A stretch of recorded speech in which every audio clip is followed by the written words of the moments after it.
Trinamool Congress TMC के एक विधायक ने एक बयान में कहा है कि हिंदुओं को गंगा में बहा देंगे।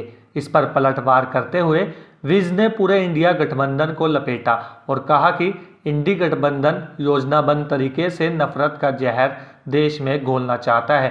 कभी कैसी बात कर, कभी कुछ कहकर देश का अपमान और चैन बिगाड़ना चाहता है। ये जो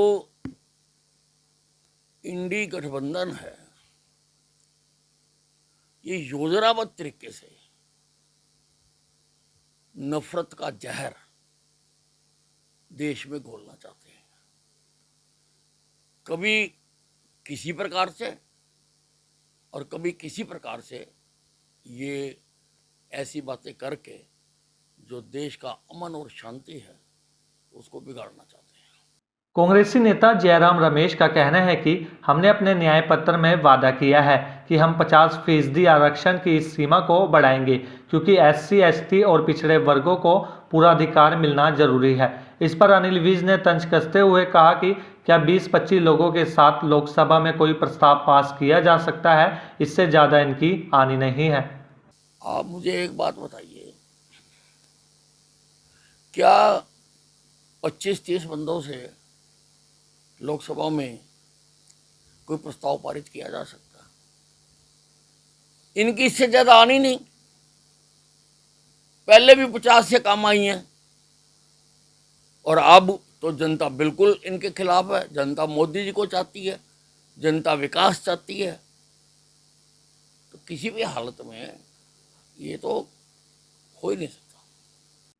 कांग्रेस के राष्ट्रीय अध्यक्ष मल्लिकार्जुन खड़गे ने पीएम मोदी के डरो मत तंज का जवाब दिया है और राहुल गांधी के रायबरेली नामांकन पर टिप्पणी की है और कहा है कि पीएम खुद वाराणसी से भाग गए।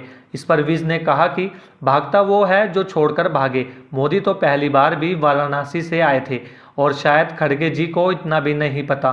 देखिए, भाग्य उसको कहते हैं कि पहले वो कहीं और से लड़ रहे होते हैं लोकसभा का चुनाव और वहां छोड़ के वाराणसी चले जाते हैं। वो तो जब पार्लियामेंट में आए पहली बार वाराणसी से ही आए हैं। खड़गे जी को इतना भी मालूम नहीं रहता। वो तो पहली बार जब लोकसभा का चुनाव लड़ाया उन्होंने वहीं से लड़ा और वहीं से लड़ रहे हैं। वहां से कहाँ जा रहे हैं? राहुल गांधी ने रायबरेली में नामांकन के बाद कहा है कि मां ने बड़े भरोसे से सौंपी है मुझे परिवार की कर्मभूमि। इस पर विज ने तंज कसते हुए कहा कि राजनीति वो चीज है जो बड़े बड़ों की अकल ठिकाने लगा देती है। और क्या कुछ विज ने कहा, आइए आपको सुनवाते हैं।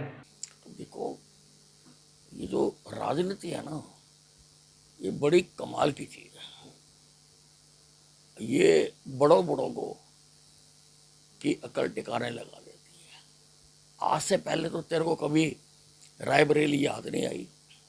तेरी माँ सांसद थी, वो नहीं गई, तू चला जाता। आप जाते ना वहां पे।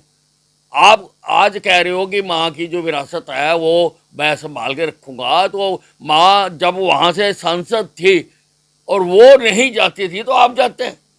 आप लोगों का दुख दर्द सुनते हैं, लेकिन यू हैव नॉट। आप ना यहाँ गए हैं ना बाकी अपने उसमें गए हैं और लोगों को किस प्रकार से गुमराह कर रहा है, इसमें राहुल गांधी जी ने पीएचडी कर रखी है। हाँ, अब क्या करें। वो पहले तो कहते रहे कि मैं अमेठी से लड़ूंगा, अमेठी से लड़ूंगा, अमेठी से लड़ूंगा। फिर वो डर गए और अब फिर वहां से किसी को तो खड़ा कर रहा था, जो मिला उसको खड़ा कर दिया।